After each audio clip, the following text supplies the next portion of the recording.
Hello friends, welcome to my YouTube channel. और आज की इस वीडियो में जो टॉपिक हम डिस्कस करने वाले हैं वो है general explanations chapter second of the Indian Penal Code. अब इसमें हम सबसे पहले ये देख लेते हैं सेक्शन 6 क्या बात करता है। सेक्शन 6 इसमें बात करता है definitions in the code to be understood subject to exceptions. मैं इसकी रीडिंग कर देता हूँ। Throughout this code every definition of an offence, every penal provision and every illustration of every such definition or penal provision shall be understood subject to the exceptions contained in the chapter entitled General Exceptions, though those exceptions are not repeated in such definition, penal provision और illustration। ये आपको अभी ऐसे section wise जो मैंने पढ़ा ये पूरा बाउंसर गया होगा, बट मैं इसका सीधा सीधा मीनिंग ये बता देता हूँ कि इस कोड के जितने भी प्रोविज़न है, इलस्ट्रेशन है, जो भी हैं उस सारे के सारे हमें उसके हिसाब से पढ़ने हैं। मतलब जो जर्नल डिफेंसेस का एक चैप्टर है जर्नल एक्सेप्शंस का, उसके हिसाब से हमें पढ़ने हैं। मतलब वो बार बार हर सेक्शन में रिपीट नहीं होंगे। बस हमें जो भी इलस्ट्रेशन, जो भी प्रोविज़न, पीनल प्रोविज़न है, जो भी डेफिनेशन है, वो सब जर्नल एक्सेप्शन वाले चैप्टर के हिसाब से पढ़नी है। ये बस इतनी सी बात करता है। Section 7 sense of expression once explained, every expression which is explained in any part of this code is used in every part of this code in conformity with the explanation। मतलब जो भी इसमें एक्सप्रेशन एक्सप्लेन किए गए हैं इस code में, वो उसके एक्सप्लेनेशन की कंफर्मिटी के साथ एक्सप्लेन किए गए हैं। मतलब जो उनका एक्सप्लेनेशन है वो उनको और ज़्यादा कंफर्म करता है। नेक्स्ट आता है इसमें section 8 gender. The pronoun he and its derivatives are used of any person whether male or female. मतलब जहाँ भी वर्ड ही यूज हुआ है तो वो मेल और फीमेल दोनों के लिए यूज हुआ है।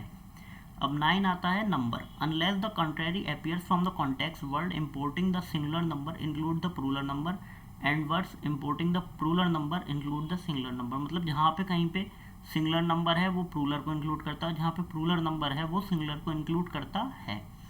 ये जो अभी इतना ज़्यादा मतलब एग्ज़ाम के पॉइंट ऑफ व्यू से इम्पोर्टेंट नहीं है, तो वो सेक्शन हम तेज़ी से करेंगे, और जो इम्पोर्टेंट हैं मैं वो आपको बता भी दूंगा और वो बहुत अच्छे से मैं आपको एक्सप्लेन कर भी दूंगा। जैसे अब सेक्शन 10 बात करता है मैन और वुमेन की। The word man denotes a male human being of any age. मतलब मैन में मेल ह्यूमन बींग आ गया किसी भी एज का, और वुमेन में फीमेल ह्यूमन बींग आ गई किसी भी एज की। सेक्शन 11 बात करता है पर्सन की। The word person include any company or association or body of persons whether incorporated or not. मतलब पर्सन में जहाँ भी बात होगी वहाँ पे वो इंक्लूड करेगा किसी कंपनी और एसोसिएशन को या बॉडी ऑफ पर्सनस को, चाहे वो इनकॉर्पोरेटेड हो या नहीं हो। सेक्शन 12 बात करता है public. The word public includes any class of public और द कम्युनिटी। मतलब ये किसी भी कोई भी क्लास पब्लिक की या कोई भी कम्युनिटी, ये दोनों चीज़ें पब्लिक में कवर होती हैं। सेक्शन 13 में कोई ना जो रिपील हो गया है। सेक्शन 14 बात करता है servant of the government. The word servant of the government denote any officer और सर्वेंट कंटिन्यूड अपॉइंटेड और एम्प्लॉयड इन इंडिया बाय और under the authority of government. मतलब या तो जो गवर्नमेंट ने जिसको अपॉइंट किया है या गवर्नमेंट की किसी अथॉरिटी ने जिसको बंदे को अपॉइंट कर रखा है वो सर्वेंट ऑफ गवर्नमेंट है। फिर ये सेक्शन 15 जो है ये भी रिपील है। सेक्शन 16 भी रिपील हो गया। सेक्शन 17 में आता है word government. The word government denote the central government or the government of a state. मतलब कोई केंद्र सरकार या कोई मतलब राज्य सरकार, केंद्र सरकार, दोनों इसमें गवर्नमेंट वर्ड में आ जाते हैं। सेक्शन 18 बात करता है India. India means the territory of India excluding the state of Jammu and Kashmir. अब ये जो एक्सक्लूडिंग वाला कंसेप्ट है ये आप अब हटा सकते हो, क्योंकि जो इंडिया है अब वो पूरा इंडिया, मतलब जिसमें जम्मू एंड कश्मीर भी शामिल है। ठीक है, क्योंकि अब आईपीसी पूरे होल ऑफ द इंडिया पर लागू होती है। सेक्शन 19 बात करता है जज। ये थोड़ा सा इंपॉर्टेंट है। जैसे द वर्ड जज denotes not only every person who is officially designated as a जज बट ऑल्सो एवरी पर्सन। अब देखो ये बात कह रहे हैं कि जो सिर्फ जज की पोस्ट पे ही अपॉइंटेड है वो ही जज नहीं माना जाएगा। अब इसमें कौन कौन लोग और हैं जिनको हम जज भी मान सकते हैं। जैसे who is empowered by law to give any legal proceeding civil or criminal definitive judgment or a judgment which if not appealed against. मतलब जो भी बंदा एम्पावर्ड है लॉ के ज़रिए कोई ऐसी लीगल प्रोसीडिंग चलाने के लिए, चाहे सिविल हो या क्रिमिनल, जो जिसमें वो आगे जजमेंट दे सकता है, वुड बी डेफिनेट और is confirmed by some other authority would be definitive or who is one of a body of person which body of person is empowered by law to give such a judgment, मतलब जो भी बंदा कोई civil या criminal proceeding चलाने के लिए empowered है जिसमें वो जजमेंट दे सकता है, या कोई और बंदा जो लॉ से एम्पावर्ड है जजमेंट देने के लिए, उसको भी जज कंसिडर करा जाएगा। जैसे इलस्ट्रेशन से हम इसको और अच्छे से समझ लेते हैं। अ collector exercising jurisdiction in a suit under act 10 of 1859 है, मतलब एक कलेक्टर भी जो अपना जूरिसडिक्शन एक्सरसाइज कर रहा है वो भी एक जज है। A magistrate exercising jurisdiction in respect of a charge on which he has power to sentence to fine or imprisonment with or without appeal is the जज, मतलब एक मजिस्ट्रेट भी जज है जो अपना जूरिसडिक्शन एक्सरसाइज कर रहा है। मेंबर ऑफ पंचायत, यहाँ पे देखो आप ये भी समझोगे, जो मेंबर ऑफ पंचायत है which has power under regulation 7 of 1816 of the Madras court to try determine suits is a जज, जिसके पास पावर है regulation 7 of 1816 of the Madras court में, वो भी एक जज है। A magistrate exercising jurisdiction in respect of a charge on which he has power only to commit for trial to another court is not a जज। अब देखो ये समझो आप, a magistrate exercising jurisdiction in respect of a charge on which he has power only to commit for a trial to another court is not a judge, मतलब जिस बंदे के पास, जो मैजिस्ट्रेट है वो jurisdiction जो एक्सरसाइज कर रहा है किसी चार्ज के लिए, उसके पास सिर्फ उसको कमिट करने की पावर है, मतलब एक कोर्ट से दूसरे कोर्ट को जो कमिटल ऑफ केसेस होता है कमिट करने की पावर है ट्रायल कोर्ट को, तो वो वहाँ पर उस टाइम के लिए जज नहीं माना जाएगा, ही इज़ नॉट अ जज। अब सेक्शन 20 देख लेते हैं, court of justice. The word court of justice denotes a जज who is empowered by law to act judicially alone और अ बॉडी ऑफ जजेस which is empowered by law to act judicially as a body when such जज और body of जजेस is acting judicially, मतलब कोई जैसे court of justice है जहाँ पे न्याय मिलता है, ठीक है, डिनोट मतलब वहाँ पे कोई एक जज है अकेला, या बॉडी ऑफ जजेस है जिनको एम्पावर करा गया है इंसाफ करने के लिए, तो वो जो जुडिशियली एक्ट कर रहे हैं वो कोर्ट ऑफ जस्टिस माना जाएगा। अब इसमें हम इलस्ट्रेशन से एक चीज़ समझ लेते हैं। पंचायत एक्टिंग अंडर रेगुलेशन 7, अब यहाँ पे वही बात आ गई, कोई पंचायत जो regulation 7 1816 of the Madras court में जो एक्ट कर रही है, जिसके पास पावर है, वो भी कोर्ट ऑफ जस्टिस है। सेक्शन 21 बात करता है पब्लिक सर्वेंट की। The word public servant denote a person falling under any of the description hereinafter following namely, मतलब जो भी, अब ये नीचे जितने भी डिस्क्रिप्शन है इसमें जितने भी लोग आएंगे ये सारे क्या कहलाएंगे, पब्लिक सर्वेंट। जैसे फर्स्ट वाला तो ओमिट हो गया है। Second, every commission officer in the military naval, मतलब इन मिलिट्री में, नेवल में, एयर फोर्सेज में इंडिया की जो भी बंदा कमीशनड है वो पब्लिक सर्वेंट है। थर्ड है एवरी जज इंक्लूडिंग एनी पर्सन एम्पावर्ड, मतलब जो भी जैसे कोई जज है by law to discharge whether by himself or as a member of any body of persons any adjudicatory functions, वो भी क्या है, पब्लिक सर्वेंट। फोर्थ में, फिफ्थ, सिक्स्थ, सेवन्थ, ये आप इसकी खुद से रीडिंग कर लेना। सीधा सीधा ये सेक्शन आपका ये बात कहता है कि पब्लिक सर्वेंट वो लोग हैं जो इस कैटेगरी में फॉल हो रहे हैं, जितने भी इस सेक्शन 21 में दे हुए हैं। और कितनी हैं इसमें, ऑलमोस्ट इसमें आपका 12 कैटेगरीज हैं, ठीक है, 12 पॉइंट्स हैं इसमें। इलस्ट्रेशन में लिखा हुआ है जैसे municipal commissioner is a public servant, municipal commissioner भी जो है वो भी पब्लिक सर्वेंट है। फिर इसका थोड़ा सा एक्सप्लेनेशन भी है, एक्सप्लेनेशन भी आप लोग रीड कर लीजिएगा। मैं मेन जो आपको सेक्शंस का जो मतलब है ना, मैं वो समझा देता हूँ आपको। अब इसमें कुछ स्टेट अमेंडमेंट्स भी आ गए। अब हम आ जाते हैं सेक्शन 22 पर, movable property. The word movable property are intended to include corporeal property of every description except land and things attach to the earth or permanently fasten to anything which is attach to the earth. मतलब अभी आप इसको simple definition में समझो कि movable, ज़्यादा confuse नहीं होना, क्योंकि इसकी सेल्स ऑफ गुड एक्ट में भी मूवेबल प्रॉपर्टी की डेफिनेशन दी हुई है, तो आपको कंफ्यूज नहीं होना है। अभी आपको आईपीसी के अकॉर्डिंग एक मोटा मोटा अपने ध्यान में ये बिठा लेना है कि जो भी प्रॉपर्टी, मतलब मूवेबल, जैसे हम कहते हैं ना चल संपत्ति, वो हमारी मूवेबल प्रॉपर्टी है, ठीक है। एक्सेप्ट, बस इसमें ये याद रखो कि except land and thing attach, जो ज़मीन से अटैच हैं, अर्थ से अटैच हैं, उनके अलावा, या permanently fasten to anything which is attach to the earth, या जो चीज़ अर्थ से अटैच हुई हुई है वो उसमें परमानेंटली अटैच हुई हुई है, तो वो चीज़ें मूवेबल प्रॉपर्टी नहीं है। बाकी सारी मूवेबल प्रॉपर्टी हैं मूवेबल नेचर की। नेक्स्ट आता है सेक्शन 23 रॉन्गफुल गेन।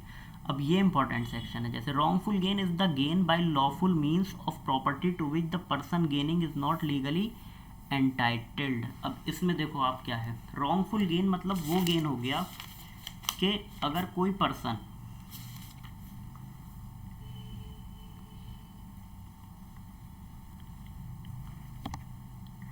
इसमें यहाँ पर जो ये wrongful gain is the gain by lawful means of a property to which the person gaining is not legally entitled. ये जो बाय लॉफुल मीन्स है इसका सही जो है बेयर एक्ट में ये थोड़ा इसमें गलत मेंशन हुआ है, ये अनलॉफुल मीन्स है। यहाँ पे जो लॉफुल मीन्स लिखा हुआ है ये अनलॉफुल मीन्स है, तो इसको आप करेक्ट कर लीजिएगा समझने के लिए।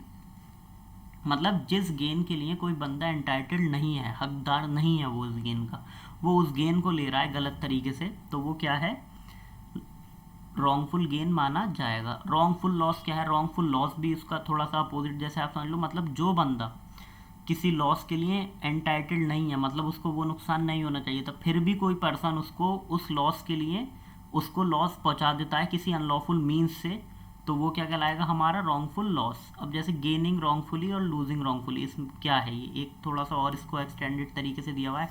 अ person is said to gain wrongfully when such person retains wrongfully as well as when such persons acquired wrongfully. मतलब रॉन्गफुली जब वो कोई चीज़ लेता है या एक्वायर करता है तो वो क्या आ जाता है, गेनिंग रॉन्गफुली। और लूजिंग रॉन्गफुली क्या हुआ, person is said to lose wrongfully when such person is wrongfully kept out of any property as well as when such person is wrongfully deprived of any property। मतलब किसी person को उसकी property उससे ले ली जाती है या उसको उसकी प्रॉपर्टी से हटा दिया जाता है, तो उसने अपनी जो लूज़ करा है वो क्या करा है, उसका उसके साथ लूजिंग रॉन्गफुली वाली कंडीशन हुई है, मतलब गलत तरह से उसको उससे वो चीज़ ली गई है या उसको उस चीज़ से जो उसकी थी अलग किया गया है। नेक्स्ट आ जाता है section 24 dishonestly. Whoever does anything with the intention of causing wrongful gain to one person or wrongful loss to another person is said to do that thing dishonestly. मतलब यहाँ पे अगर हम देखें तो सेक्शन 23 को और भी ज़्यादा एक्सटेंड कर दिया। मतलब क्या, डिसऑनेस्टली का मतलब क्या है, whoever does anything with the intention of, मतलब जो कोई भी बंदा कुछ ऐसा करता है किसी इस नियत के साथ, इंटेंशन के साथ, कि वो या तो किसी को रॉन्गफुल लॉस पहुंचा के और ख़ुद को या किसी और को रॉन्गफुल गेन पहुंचाए, मतलब जिस गेन के लिए वो एंटाइटल्ड नहीं है उसको वो गेन पहुंचाए और जिस लॉस के लिए वो बंदा एंटाइटल्ड नहीं है उसको वो लॉस पहुंचाए, तो ये कहलाता है हमारा डिसऑनेस्टली। मतलब अगर वो ऐसा कुछ कर रहा है तो वो डिसऑनेस्ट है। नेक्स्ट आता है fraudulently, section 25। A person is said to do a thing fraudulently if he does that thing with intent to defraud but not otherwise. मतलब अगर वो कोई फ्रॉड, कोई बेईमानी करने के इरादे से कुछ करता है तो वो क्या कर रहा है, एक तरह से फ्रॉडुलेंटली काम कर रहा है। नेक्स्ट आता है 26 में रीज़न टू बिलीव। इसका क्या मतलब है, a person is said to have reason to believe a thing if he has sufficient cause to believe that thing but not otherwise. मतलब रीज़न टू बिलीव क्या है, अगर उसके पास कोई एक ठोस वजह है किसी चीज़ पे यकीन करने की, बिलीव करने की, तो दैट मीन्स उसके पास रीज़न टू बिलीव है, उसके पास एक रीज़न टू बिलीव बन गया कि हाँ इस वजह से मैं इस चीज़ पे बिलीव कर सकता हूँ। तो वो वजह अगर उसके पास है तो वो क्या कहलाएगा, जिस वजह से वो किसी चीज़ पे बिलीव कर ले तो वो है रीज़न टू बिलीव। सेक्शन 27 कहता है property in possession of wife, clerk or servant when property's in the, मतलब इसको आप सीधा सीधा समझ लो, जब जैसे मान लो ए पर्सन है, ए पर्सन की वाइफ है बी और उसका कोई सर्वेंट है सी, अगर इन दोनों में से किसी के पास उस ए की कोई प्रॉपर्टी है, ठीक है, तो दैट मीन्स ये माना जाएगा कि वो किसके पोजेशन में है, वाइफ के या क्लर्क और सर्वेंट के पोजेशन में है, ठीक है। सेक्शन 28 करता है बात काउंटरफीट। काउंटरफीट का मतलब क्या है, a person is said to counterfeit who causes one thing to resemble another thing intending by means of that resemblance to practise deception or knowing it to be likely that deception will thereby be practised. मतलब अगर वो कोई चीज़, जैसे हम example ले लेते हैं, coins हैं, जैसे कॉइन्स, अब कोई पर्सन कॉइन्स के जैसे ही बिल्कुल नकली कॉइन्स बनाता है, ठीक है, इस इरादे से कि वो आगे उससे डिसेप्शन कर सके, डिसेप्शन इन द सेंस एक तरह से धोखा कर सके, और ये जानते हुए कि हाँ ये उसका जो एक्ट है वो गलत है, तो वो क्या कर रहा है, एक तरह से काउंटरफीट कर रहा है। मतलब एक कॉइन जो रियल कॉइन है, असली जो गवर्नमेंट ने इशू कर रखे हैं, जैसे एग्जाम्पल से हम समझ लेते हैं, उसी कॉइन से वो एक नकली कॉइन बना रहा है और इस इरादे से बना रहा है कि अब वो आगे जो उसने नकली बनाए हैं सिक्के सारे, इससे वो किसी और पर्सन को डिसेप्शन करेगा, मतलब धोखा करेगा, जो चीज़ सच नहीं है उसको ऐसा बनाएगा कि वो सच लगेगी। तो ऐसा अगर कोई करता है तो वो काउंटरफीट करता है। ठीक है, इसमें एक्सप्लेनेशन आप देख लेना। सेक्शन 29 करता है डॉक्यूमेंट की बात। ये मैं आपको सीधा सीधा समझा देता हूँ। कोई भी ऐसी चीज़ जिस पर कोई फिगर, मार्क या लेटर जो कोई इन्फॉर्मेशन दे रहा है, कोई भी ऐसा सब्सटेंस, चाहे अगर आप पत्थर पे भी कुछ लिख दो इस तरह से, या जैसे आप देखते होगे आप लोग जैसे जाते हो तो माइल स्टोन ही पढ़ते हैं जिसमें लिखा होता है इतने किलोमीटर रह गया, इतने किलोमीटर रह गया, जो भी शहर आने वाला होता है।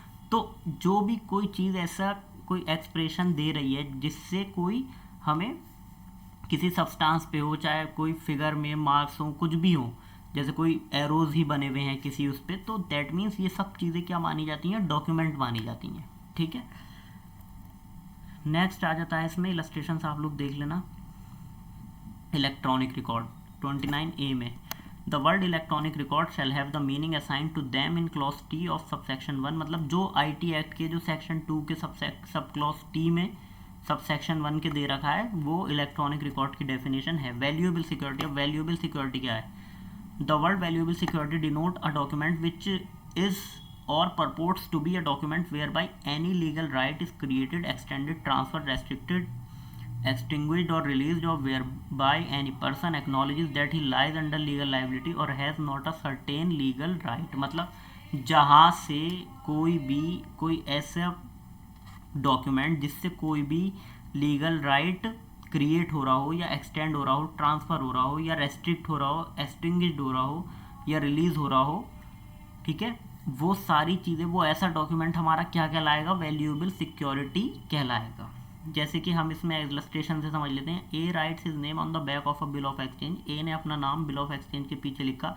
As the effect of this endorsement is transferred the right of the bill to any person who may become the lawful holder of it. The endorsement is a valuable security. मतलब ये उसका बिल ऑफ एक्सचेंज पे अपना नाम लिख के जो उसने एंडोर्समेंट कर दिया, अब ये जो बिल ऑफ एक्सचेंज है ये क्या बन गया? वैल्यूएबल सिक्योरिटी बन गया। नेक्स्ट आता है सेक्शन 31 विल। विल हम सब जानते हैं क्या होती है। Will denote any testamentary document, मतलब कोई भी टेस्टामेंट्री डॉक्यूमेंट जो जिसने बनाई है उसके लाइफ, मतलब जब वो एंड में जब उसकी डेथ हो जाए या कुछ भी हो जाए तो वो इफेक्ट में आएगी, दैट इज़ कॉल्ड विल। मतलब जिस बंदे ने वो चीज़ बनाई है उसके मरने के बाद वो चीज़ इफेक्ट में आएगी तो वो क्या कहलाएगी? विल। ये कहाँ है? सेक्शन 31 में। सेक्शन 32 बात करता है word referring to acts include illegal omissions. अब देखो ये समझने का है। In every part of this code except where a contrary intention appears from the context word which refers to acts done extend also to illegal omissions. मतलब जहाँ पर contrary intention appear हो रही है उसके अलावा जहाँ कहीं भी वर्ड एक्ट आ रहा है तो उसमें इलीगल ओमिशन भी कवर हो रहा है। ठीक है, मतलब इलीगल ओमिशन भी कवर होगा एक्ट में अगर कहीं पे वर्ड एक्ट यूज हो रहा है, बट कहाँ पे? किस चीज़ को छोड़ के? जहाँ पे where a contrary intention appears from the context, जहाँ पे कोई कॉन्ट्रेरी इंटेंशन अपीयर हो रही है उसके अलावा कहीं पे भी अगर एक्ट वर्ड लिखा हुआ है तो उसमें इलीगल ओमिशन भी इंक्लूड है।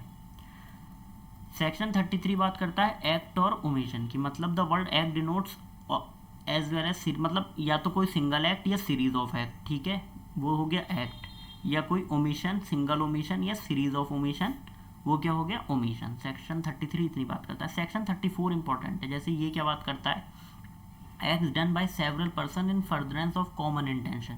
मतलब कॉमन इंटेंशन, इसको जो है कंपेयर भी करा जाता है, मतलब डिफरेंस भी देखा जाता है। सेक्शन 34 का सेक्शन 149 वो बात करता है कॉमन ऑब्जेक्ट की। सेक्शन 149 ये बात करता है कॉमन इंटेंशन की। वो हम जब आगे आएगा सेक्शन तो मैं इसका प्रॉपर आपको डिफरेंस बता दूंगा। अभी हम सेक्शन 34 समझ लेते हैं।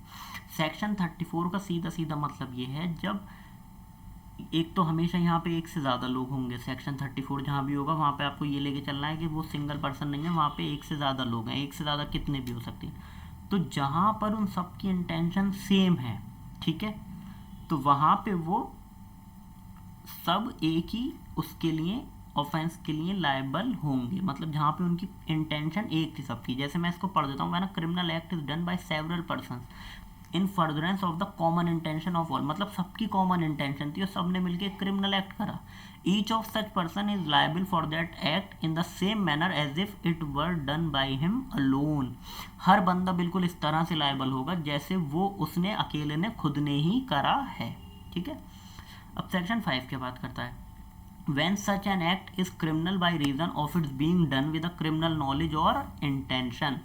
Whenever an act which is criminal only by reason of its being done with a criminal knowledge or intention is done by several persons, each of such person who join in the act with such knowledge or intention is liable for the act in the same manner as if the act were done by him alone with that knowledge or intention. मतलब जहाँ पर एक person को knowledge है, ठीक है, कि उसका जो एक्ट है वो क्या है, क्रिमिनल एक्ट है, या उसकी इंटेंशन जो है वो कैसी है, क्रिमिनल इंटेंशन है, तो वो लायबल होगा बिल्कुल इस तरह से जैसे कि वो एक्ट उसने खुद ने थोड़ा थोड़ा 34 का एक्सटेंशन मान लो आप जैसे, ठीक है, वो बिल्कुल उस तरह से लायबल होगा जैसे वो एक्ट, क्योंकि उसको नॉलेज थी कि ये जो मेरा एक्ट है ये क्रिमिनल एक्ट है. ठीक है. तो जहाँ पे भी उसको नॉलेज है इस चीज़ की कि हाँ ये जो मैं जहाँ पे भी ज्वाइन हो रहा हूँ, मतलब ये जो कल कुछ अगर कोई कुछ गलत करने जा रहा है मैं उसके साथ ज्वाइन हो रहा हूँ, उसको पता है, हाँ उसको नॉलेज है कि ये कुछ गलत करने जा रहा है, तो दैट मीन्स वो भी ज्वाइन होने के बाद उसकी भी लाइबिलिटी ऐसी होगी जैसे उसने खुद ने वो एक्ट करा है, खुद अकेले ने ही जैसे वो एक्ट करा हो उस तरह से उसकी लाइबिलिटी होगी. Effect caused partly by any act and partly by omission. Wherever the causing of a certain effect or an attempt to cause that effect by an act or by an omission is an offense, it is to be understood that causing of that effect partly by an act and partly by an omission in the same offense. अब देखो ये भी आपको bouncer गया होगा, ये थोड़ा bare act की लैंग्वेज एकदम से समझ में नहीं आती, तो मैं इसको आपको देखो इलस्ट्रेशन से समझो आप. मतलब a intentionally cause it's that's death partly by illegally omitting to give that food and partly by beating that. A has committed murder, मतलब जहाँ पर कोई, मतलब ओमिशन वो चीज़ होती है जहाँ पे आप कोई आपकी कुछ करने की एक लीगल ड्यूटी बनती है आप लेकिन वो नहीं करते, तो दैट मीन्स आप ओमिशन कर रहे हो. एक्ट आपको पता ही है जो आप कुछ कर रहे हो दैट इज़ एन एक्ट. तो जहाँ अब वो ये इलस्ट्रेशन में ये बात कह रहा है कि ए ने इंटेंशन थी जेड को मारने की, उसने बनाया इरादा अपना. अब उसने जेड को देखो मारा कैसे, उसने एक तो जेड को खाना नहीं दिया, दूसरा जेड को मारा, तो खाना नहीं देना तो हो गया ओमिशन, और मारना बीटिंग क्या हो गया, एक उसका एक्ट हो गया. तो दैट मीन्स अगर ओमिशन कोई ऑफेंस है जो पार्टली तो ओमिशन से किया गया है और पार्टली एक्ट से किया गया है, तो वो माना क्या जाएगा कि हाँ वो उसने ऑफेंस कमिट किया है. मीन्स अब जो ए है वो लायबल किसके लिए होगा, वो मर्डर के लिए ही लायबल होगा अगर कोई भी एक्ट वो इस तरह से करता है कि पार्टली ओमिशन से किया और पार्टली एक्ट से किया, तो वो उस ऑफेंस में लायबल होगा जो ऑफेंस उसने किया है. सेक्शन 37 बात करता है cooperation by doing one of several acts constituting an offense. When an offense is committed by means of several acts, whoever intentionally cooperates in the commission of that offense by doing any one of those acts either singly or jointly with any other person commits that offense. इसको भी ना हम illustration से समझते हैं. जैसे A and B agree to murder Z by severally and at different times giving him small doses of poison. मतलब A और B ने एग्री करा कि Z का हमें मर्डर करना है लेकिन सेवरली करना है एंड एट डिफरेंट टाइम्स, मतलब एकदम नहीं मारना है, उसको धीरे धीरे मारना है, अलग अलग तरीके, जैसे उसको हम छोटा छोटा जहर देते रहेंगे, small dosage of poison. A and B administer the poison according to the agreement with intent to murder Z. A और बी ने उसी तरह से जैसे उन्होंने अपना इरादा बनाया था धीरे धीरे जेड को जहर देना शुरू कर दिया. जेड डाइज, अब जेड क्या हुआ, मर गया फ्रॉम द इफेक्ट ऑफ जैसे उसको जहर दिया जा रहा था वो उसकी डोसेज ले लेके मर गया. अब यहाँ पे here A and B intentionally cooperate in the commission of murder. अब ए और बी दोनों ने करा है मर्डर उसका मिलके. And as each of them does an act by which the death is caused, और उन्होंने दोनों ने जो एक्ट कराया उससे उसकी डेथ हो गई. They are both guilty of the offence though their act are separate. भले से दोनों ने अलग अलग एक्ट करा, मतलब उसने अलग जहर दिया लेकिन उसने अलग जहर दिया, लेकिन दोनों ने पहले ही एक इंटेंशन बना ली थी कि उसको हम धीरे धीरे मारेंगे, तो यहाँ पे इस सेक्शन का सीधा सीधा मतलब ये है, अगर कोई सेम इंटेंशन बना के धीरे धीरे कुछ सेपरेट भी काम करता है और फिर वो जो ऑफेंस उसने करने का सोचा होता है, भले से उन्होंने दोनों ने सेपरेट काम किया, लेकिन वो ऑफेंस दोनों ने फिर मिलके, दोनों या तीन जितने भी लोग हैं उन्होंने मिलके कर दिया, तो अब वो उसके लिए लायबल होंगे। अब हम आ जाते हैं नेक्स्ट, बाकी इलस्ट्रेशंस आप लोग खुद पढ़ लीजिएगा। Section 38, persons concern in criminal act में be guilty of different offences.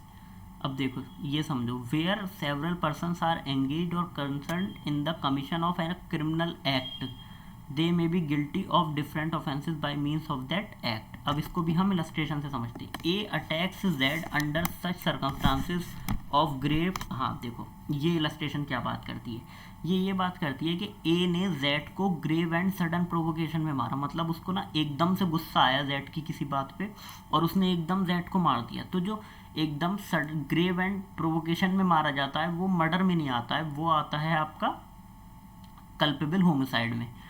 लेकिन ए जेड को जब अटैक कर रहा था तब बी जो था, बी हो सकता है जेड से पहले से चिड़ा हुआ हो या कुछ भी हो, तो Z को B ने भी मारा, लेकिन B की इंटेंशन जो थी वो वैसी ही थी, उसकी ग्रेव एंड सडन वाली कंडीशन नहीं थी। उसकी कंडीशन थी कि मैं जो हूँ हाँ किसको मार दूँ, मतलब A जैसे साथ A तो मार रहा है ही अपने गुस्से में, एकदम प्रोवोकेशन में आके, ग्रेव प्रोवोकेशन में, मैं भी साथ साथ मार दूँ।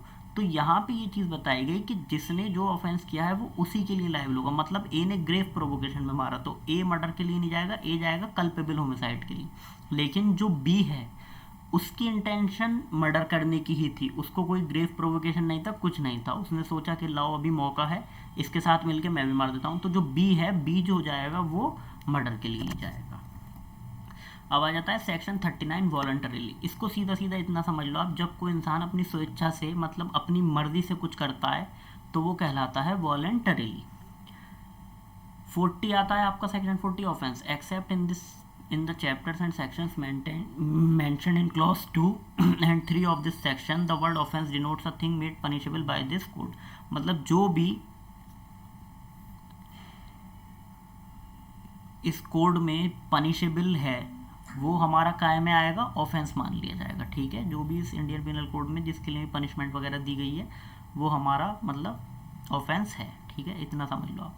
41 कहता है स्पेशल लॉ। स्पेशल लॉ मतलब जो किसी एक पर्टिकुलर सब्जेक्ट पे बना हुआ लॉ है वो स्पेशल लॉ कहलाएगा। जैसे फॉर एग्जांपल पॉक्सो, ठीक है, वो एक स्पेशल लॉ है। ठीक है, लोकल लॉ जो एक किसी पर्टिकुलर एरिया में लगता है।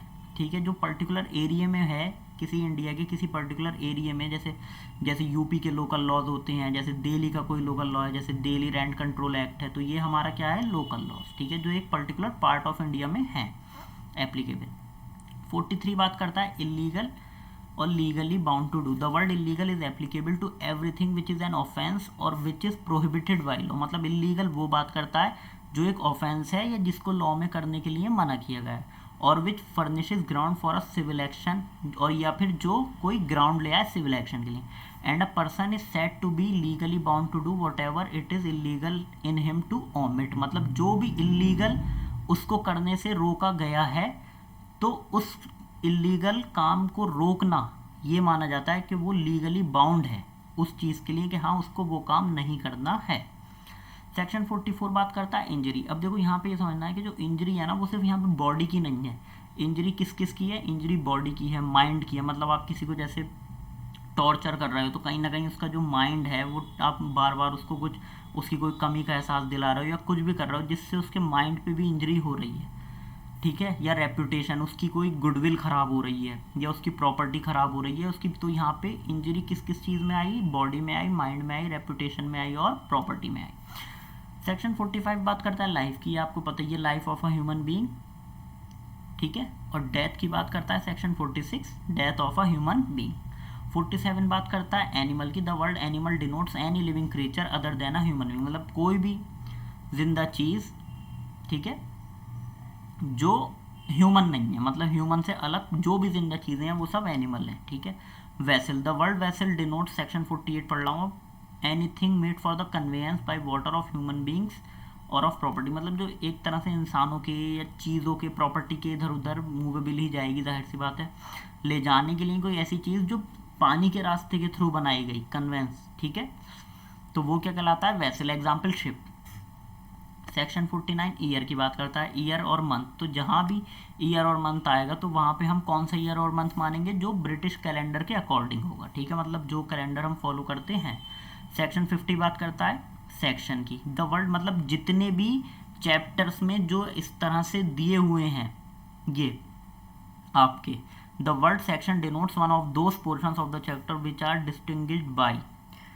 मैं इसको एक बार ये पूरा आपको समझाता हूँ। सेक्शन का सिंपल मीनिंग वही है जो हम इतने टाइम से पढ़ते आ रहे हैं, प्रीफिक्स्ड न्यूमरल फिगर्स। ये आगे इसमें लिखने से रह गया शायद। प्रीफिक्स्ड न्यूमरल फिगर्स मतलब जो भी चीज़ें, जितने भी आपको चैप्टर्स में जो न्यूमरल फिगर में दिए हुए हैं वो सब क्या कहलाएंगे, हमारे सेक्शंस कहलाएंगे।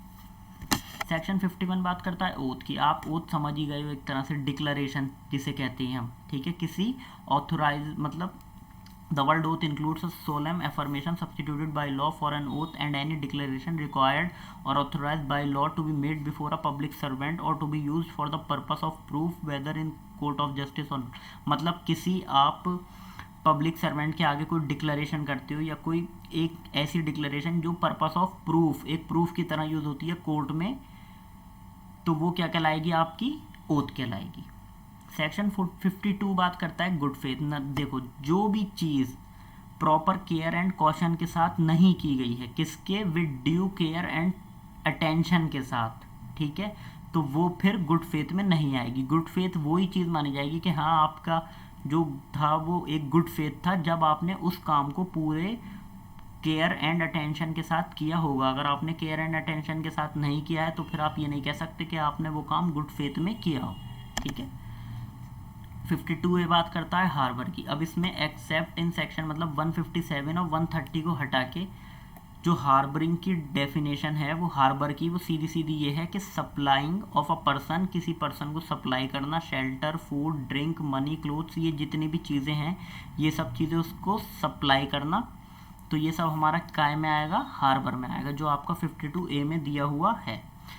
इसके बाद का चैप्टर हमारा पनिशमेंट से, हम फिर पनिशमेंट पढ़ेंगे और फिर उसके बाद हम इसकी जर्नल एक्सेप्शंस मतलब डिफेंसेस वाला चैप्टर देखेंगे।